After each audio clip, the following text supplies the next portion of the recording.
continue tomorrow. So my focus would be here to give you insight more about what is a space vector, how we are using it for PWM, and how to have visualization for all the PWM techniques in a space vector. And then some things, some techniques which are particularly there only for space vector method.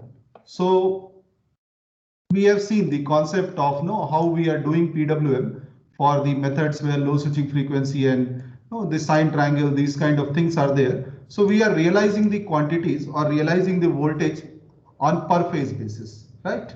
So per phase basis means each and every phase we are realizing individually. We are not bothered about the combined effect. Here we are looking more into the combined effect of all three, how the three are behaving together. Of course, these are related. It's a three-phase, three-wire or three-phase, four-wire, whatever system you have. But of course, these are somewhere related to each other. These are not completely independent quantities. So what we have tried to see, we have tried to infer some correlation from our AC machine. So if we have three-phase machine, let us say, what we have generally, we have the windings distributed in space, like I have drawn the R, Y, and B. And if you have time shifted voltage signals getting fed in this, then we have rotating MMF in this system. So if you keep the windings like this and excite this, so instead of voltage, I would say, for ease of understanding, because flux is lagging the voltage by 90°. So to make it in phase, you can have current, say some Im sine omega t. Now your MMF is something, whenever IR goes to peak, the MMF corresponding to R will go to peak, so which will be in this direction. If coil is perpendicular here, the MMF will come over here. So this is R phase axis. Then similarly we have Y phase axis over here. Then we have, okay, again the drawing inaccuracies are creating problem again here.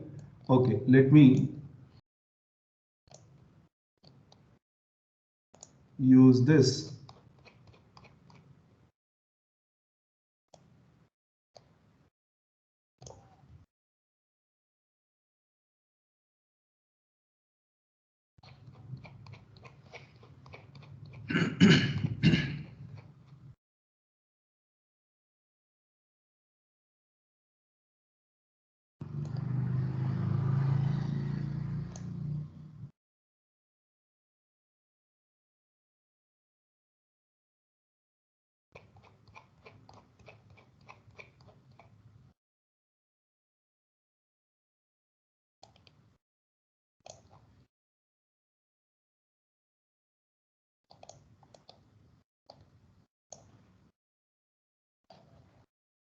So what you can understand is that the three windings are, let us say, somewhat oriented like this. So because these are windings, so these do not move. That's what I was indicating other day. These do not move. The quantity which they are generating, that moves. This is the essence of space vector. So these are located in space in this manner or distributed in space in this manner. So we are talking about physical windings and then the MMF caused by that and the resultant flux rotation, that is fine for motor. But even quantities like voltage and current, these can also be expressed in this form mathematically. That is what we are trying to do. The space vector is basically a representation for multi-phase quantity. When I say multi-phase, it is more than one phase. So two phase, three phase, five phase, anything can be represented in this manner on a plane. So this is another thing to understand. We are having all this explanation on a plane particularly. Now, what happens, let us say, when we talk about that, we have three-phase voltage system, something given over here like this.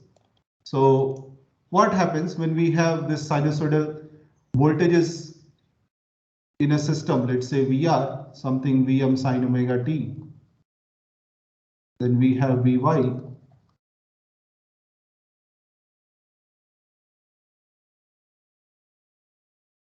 and VB.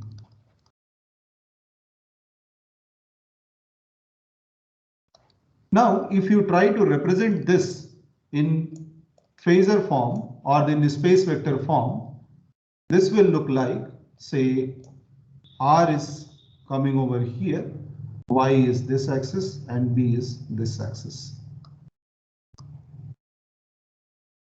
These axes are stationary, which means the quantities generated by the particular phase is only changing within this axis. It's not rotating. The particular quantity, let's say R phase voltage, can change only along the R phase axis. Y phase voltage can change only along the Y phase axis, and B can only change along the B phase axis. But the combined effect will be, because these are time shifted, so a resultant vector will be created. For example, if you take condition theta equals 0, we will have resultant of these three coming over here. Because R is 0, Y will come negative, B is positive, so resultant will come over here. Similarly, for 90 degree, it will be visible here. For 150, it will be visible here. 210, it will be visible here. Like that, it will keep going.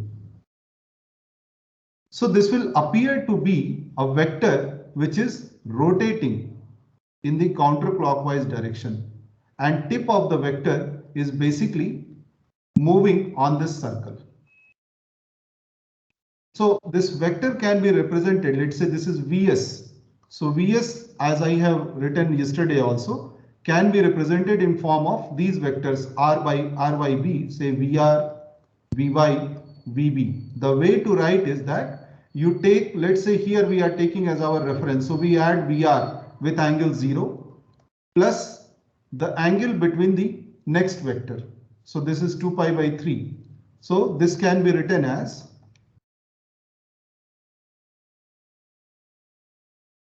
Vy j 2 pi by 3 and then Vb e raised to the power j 4 pi by 3. This is another 2 pi by 3 here.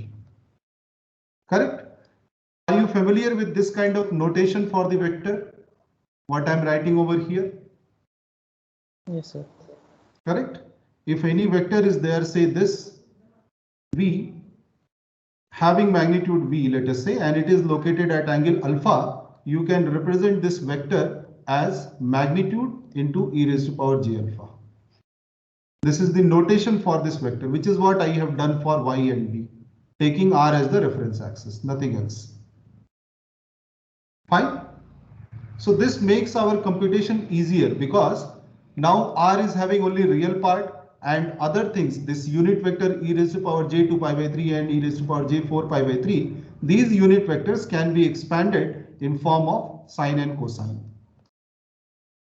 So this can become cos of 2 pi by 3 plus j sine of 2 pi by 3 plus Vb cos 4 pi by 3 plus j sine 4 pi by 3.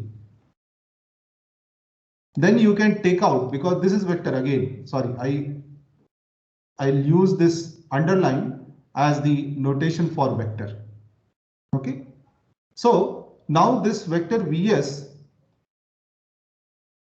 can be represented in two components, which are basically real and imaginary components. So this becomes cos 2 pi by 3 plus Vb cos 4 pi by 3 plus j. Here only Vy and Vb are there. Vr is not there because Vr is having only real components. So Vy sine 2 pi by 3 plus Vb sine 4 pi by 3. Now, when I say this, it is not compulsory that you have to represent these vectors with distribution of 2 pi by 3 only. It can be any general theta. Let's say if a 5-phase system is there, you can have 5 vectors over here. So that can be a different theta, right? 2 pi by 5 it could be. So this theta is not compulsory to be 2 pi by 3. Even for 3-phase system also you can have theta which is not equal to 2 pi by 3. Okay, fine. That can also be represented. Only thing, it will have two vectors, one rotating in the forward direction, one rotating in the reverse direction. That's a different thing, but it can be represented in this form. Now, this form, when you have written the components over here and here, these are basically called the alpha and beta components. So basically alpha axis we denote by which is going along the R axis, and beta which is perpendicular or orthogonal to the alpha axis. So if you write in general case, Vs would come out to be Vr minus Vy by 2 minus Vb by 2 plus J. Here you can have, say, root 3 by 2 coming out as common, Vy minus Vb. Now, if the condition is, if this is a balanced three-phase system, if this condition is satisfied, let's say sinusoidal three-phase system, which is balanced, then your alpha can be written as 3 by 2 times of Vr. It can be simplified in this form if this condition is satisfied. This is not compulsory condition for this representation. For example, inverter pole voltage, we know that it does not add to 0, but still we represent in a space vector form. So this is true only if this condition is satisfied. Otherwise, fine, you can go with the general definition, what I have given over here for V alpha and V beta, right? Fine. Yes, sir. And V beta is always true, Vy minus Vb. So this is what we know. Now what happens when these quantities are changing basically in a sinusoidal fashion, which means what I told yesterday, continuously varying from 0 to peak and then peak to 0, again 0 to negative peak to 0, then this vector is continuously rotating on this circle. On this uniform circle it is rotating. And what is the magnitude of this vector? So magnitude can be seen from here again, the magnitude of V alpha and V beta. So if you simplify in this form, you can see that V alpha is coming out to be 3 by 2 Vm sin omega t. And if you simplify this, your V beta will come out to be minus 3 by 3 root 3 by 2 times of Vm cos omega t. Sorry, this should be 3 by 2, not root 3 by 2. So magnitude of vector, what we get over here is basically 3 by 2 times of Vm. This is important to note because when we are shifting our phase voltage to the vector or the this three-phase vector, the magnitude is changing. Changing means basically this is what is the magnitude of the vector. When you have phase voltage, we are having peak value of Vm. The vector is having magnitude of 3 by 2 Vm. Correct? So I am not using any scaling factor. Sometimes people may use some, they may have some scaling factor. So this vector magnitude may become equal to Vm. That's fine. We are not using any scaling factor over here. Correct? This is another thing. Now, the next thing was that if, let us say, our voltage is not continuously varying, still can we represent that in form of space vector? Yes, that's what we tried to do last time. So instead of going by this example, now let us go by this direct inverter. So where we can correlate things better. Okay.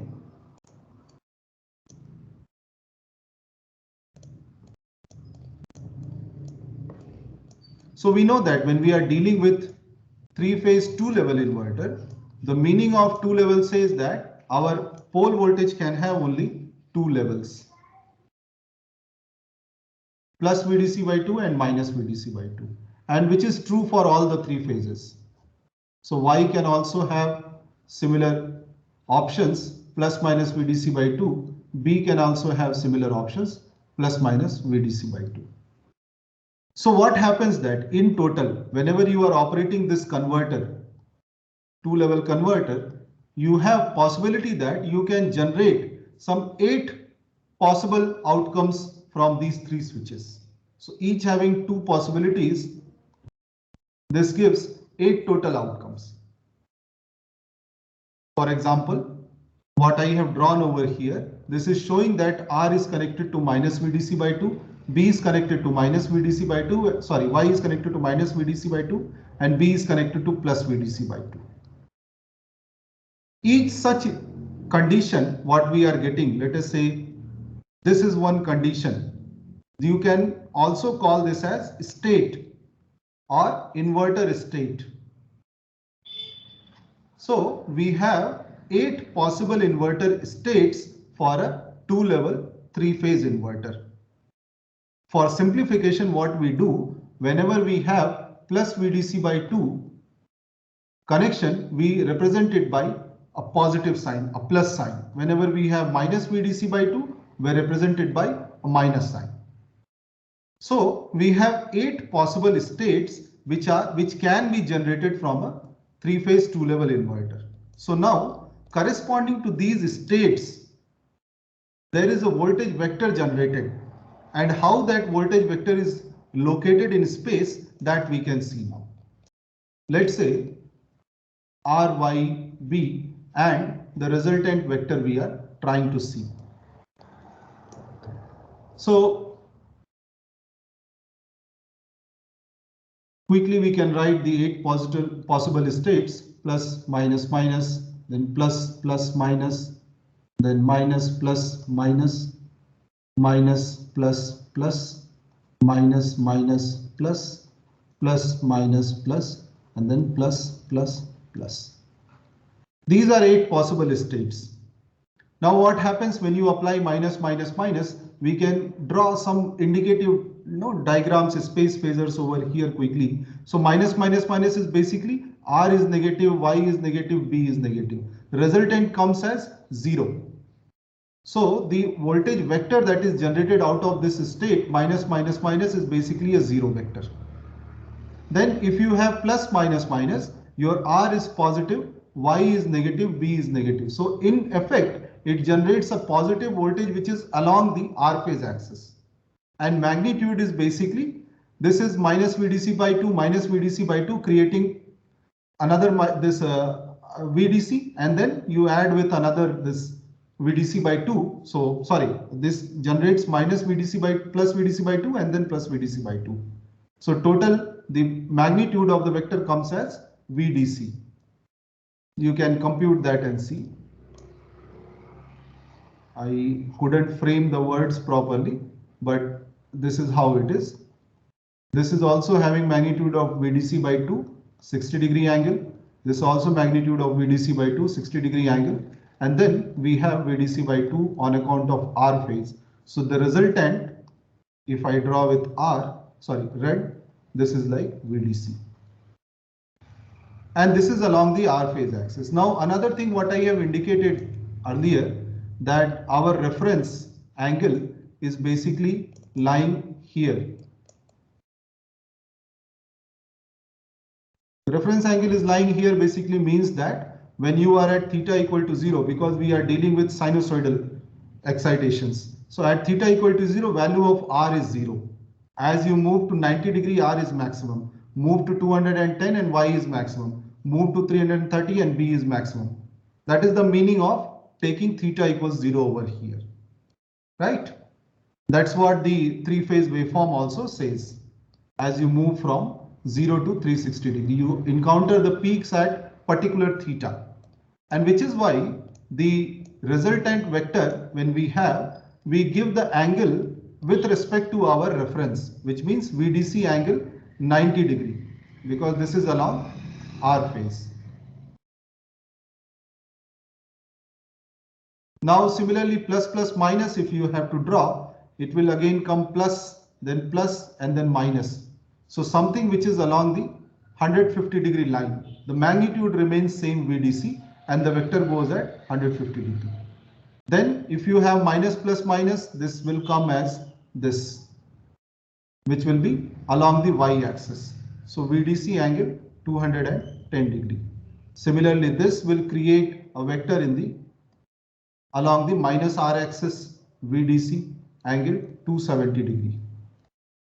Then you go on writing others. So this will create minus, and then this is also minus, this is here. So plus B, which will be like angle 330 degree. And this will create something like plus and then minus and then plus. So this is the angle 30 degree. And again, if you have plus plus plus, that's a balanced connection, so it cancels out and gives 0.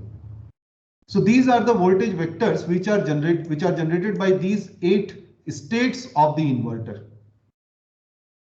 Now, important thing to note over here would be when I have written these sequences, see the rotation is going in a sequence 90, 150, 210, 270, 330, 30, and it continues back to 90.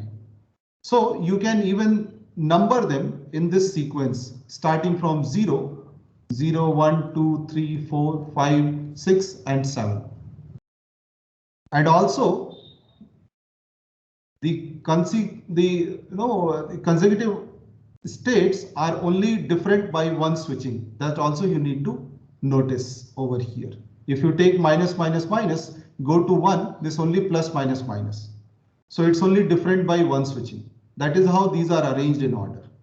Now, the 6 states which are generating some value of the vector at some angle, these are basically called the active vectors. This you know already because the magnitude is non-zero. And the vectors which are giving 0 or the states which are giving 0 value, these are called 0 vectors or 0 states. So totally there are 8 states or 8 vectors, and out of that 6 are active vectors and 2 are 0 vectors. Now if you try to plot this in terms of in space how it looks together, so we can draw it in form of hexagon. To save time, I have just kept it here.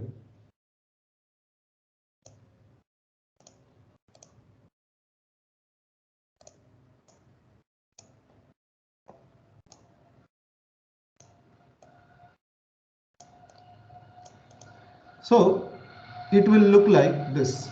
So here I have drawn all the possible states. I will number them here. So this is basically state 1, which is plus minus minus, which is along the positive R axis. Then this is 2, which is plus plus minus. This is along minus B axis. Then we have 3, which is minus plus minus. This is along Y axis. Then we have minus plus plus, the vector 4. This is along minus R. And then we have minus minus plus, which is basically a plus B, positive B side, vector number 5. Then 6 we have plus minus plus, which is minus Y direction. And this is numbered as vector 6. So these are 6 active vectors, 1, 2, 3, 4, 5, 6. And 2 zero vectors are basically located at the origin. This you know already, right? These are not having any magnitude, so these are centered at 0. This is already clear to you. Now, important thing to notice over here is that these are forming a hexagon. So these vectors are basically nothing but you can see the tips of this hexagon which is drawn over here. If you apply a particular inverter state, basically you will be applying a voltage corresponding to one of these tips or at the origin. Am I clear here?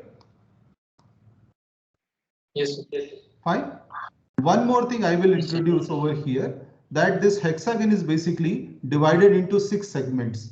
Each segment is having 60-degree angle. 60 degree here, they are also 60 degree, 60 degree, 60 degree, 60 degree. These segments are basically called sectors. So these are numbered as sector 1 over here, 2, 3, 4, 5, and 6. This has very important role to play when you start discussing the PWM techniques in general. So we need to understand how the vectors are going in this sector. Correct?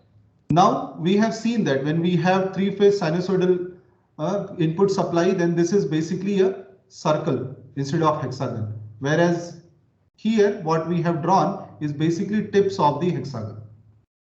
Now, from the space vector perspective, we can analyze any possible PWM techniques which we have studied so far. So, for example, if you try to have, let's say, the 6-step operation, what we are doing in 6-step operation basically. So because space vector is most general representation, everything whatever is there in PWM you can represent in form of space vector. So here what do we have? We have plus VDC by 2 applied for half cycle of VRO and another half cycle is minus VDC by 2. Then we have VBO, which is basically shifted by 120 degree. So somewhere here you can say. And then VBO.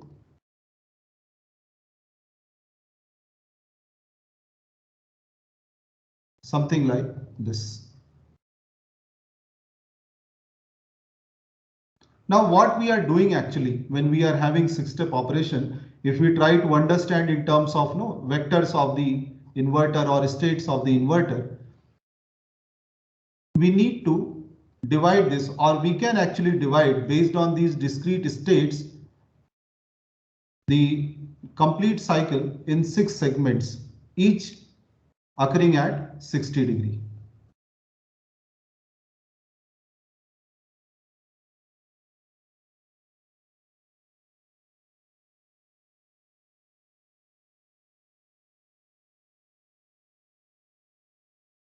Correct.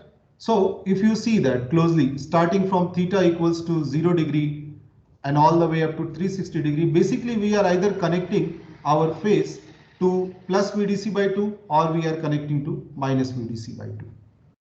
Again, after certain time we are changing one of the phase to the next one. So here B is changed from plus to minus. Then next one we are changing our Y from minus to plus, whereas B remains same. Then we are changing our R also to next state of that. So this remains same, this goes same. So like that, one state is changed every time, every 60 degree. So if you try to plot, this will something be like 30 degree, then this will be something like 120 degree, then this will be another 210 degree, like that. It will keep changing. So what effectively is happening that when we are moving from theta equals 0 degree up to theta equals 60 degree. Okay, that angle was basically 60 here, not 30.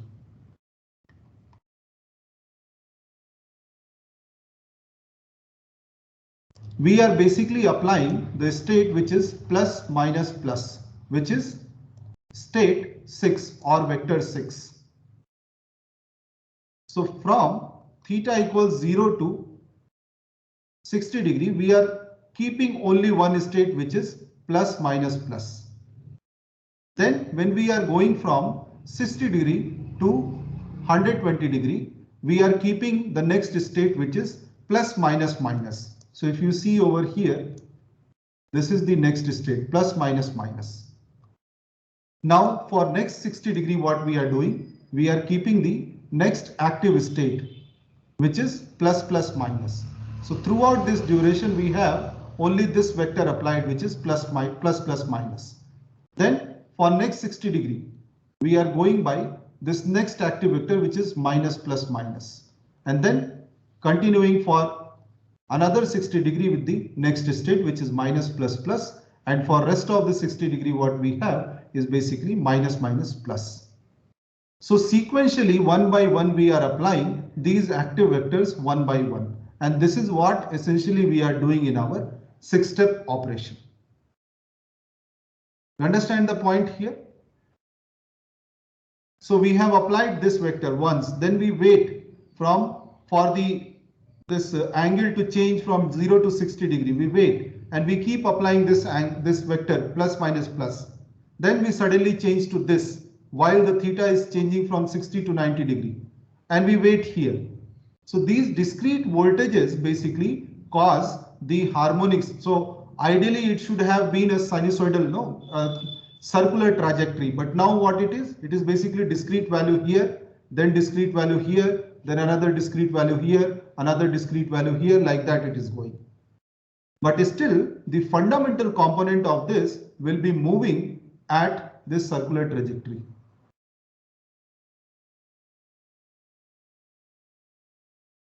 At the same speed, at the same omega, the fundamental voltage vector will still be rotating at the circular trajectory. However, the actual voltage is basically here, then suddenly it is changing here, then suddenly here, then suddenly here, like that it is going. Understand my point or not? Yes, sir. Everyone? Yes, sir. Okay, so this is the way how we can understand what we are actually doing in 6-step operation. If you take, let us say, any other low switching frequency PWM, let's say one notch in the quarter cycle, like that if you take and plot all the 3 phase pole voltages, again you can mark the voltages which are there, plus, minus, plus, and so on. So whatever states you are applying where, you will be able to visualize in this. What is happening in a combined manner. So what we are trying to realize, a smooth rotating vector. But because we cannot have infinite number of operations, number of switchings, so we are only applying few finites. One here, then one here, then one here, then one here, like that. To generate very close to what is this circular rotating voltage vector. Clear? Now, if you try to understand the same thing from, let us say, sine triangle point of view, that what is happening there.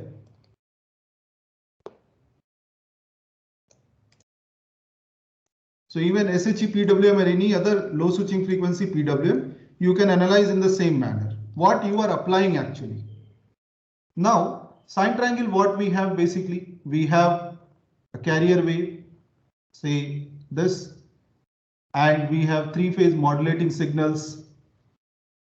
So let's say I'm talking about a condition where my R phase is at maximum and B is kind of minimum and Y is in the middle. This is the kind of scenario I'm thinking about, let's say, as of now. So R will be, let's say, somewhere here, then Y is in the middle somewhere here, and B is kind of least somewhere here. Now what happens? Because of this comparison, we are generating pole voltages in our system, right? So what we are basically saying that whenever this carrier is above this modulating signal, it is connected to minus VDC by 2. So the state is negative. So what state is applied in this case? Here it will be minus. Here also it will be minus. And here also it will be minus. All 3 connected to minus VDC by 2. Then you go to next switching here. What will happen? Your R has changed here to plus. Whereas up to this, your Y is still negative, B is still negative. Then next one, your Y is also changing to positive. However, sorry, this should be a little smaller.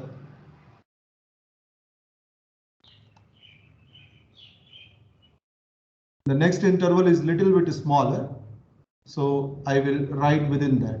This is plus because it is higher than the carrier, but B is still negative, lower than the carrier. Then finally what happens? You have R, Y, B, all 3 going above the carrier. Isn't it? You're able to see this, right? So effectively what you are doing, you are applying a state, something like minus, minus, minus in the first interval. Then you are going to plus, minus, minus in the second interval. Then you are going to plus, plus, minus in the third interval. And finally you are ending up with plus, plus, plus in the fourth interval. Which are these vectors? If you see, this I'm talking about a place which is located in sector 1. So in sector 1, I have vectors plus minus minus and plus plus minus surrounding this sector. So what I'm doing, I'm trying to realize a voltage vector which is lying somewhere in this sector. Say here. So what sine triangle is doing? Sine triangle is basically applying this minus minus minus, first this one. Then it is jumping to this. Then it is jumping to this. And then it is sequentially coming back to 0. You understand my point?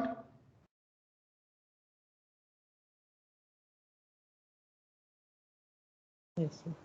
Correct?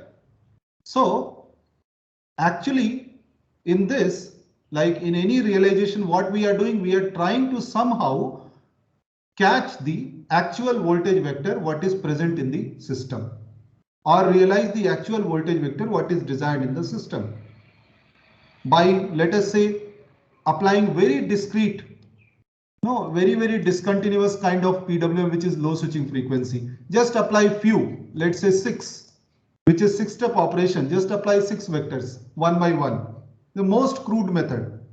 Or you go for a little bit better, you little bit apply couple of more times within this. That's all.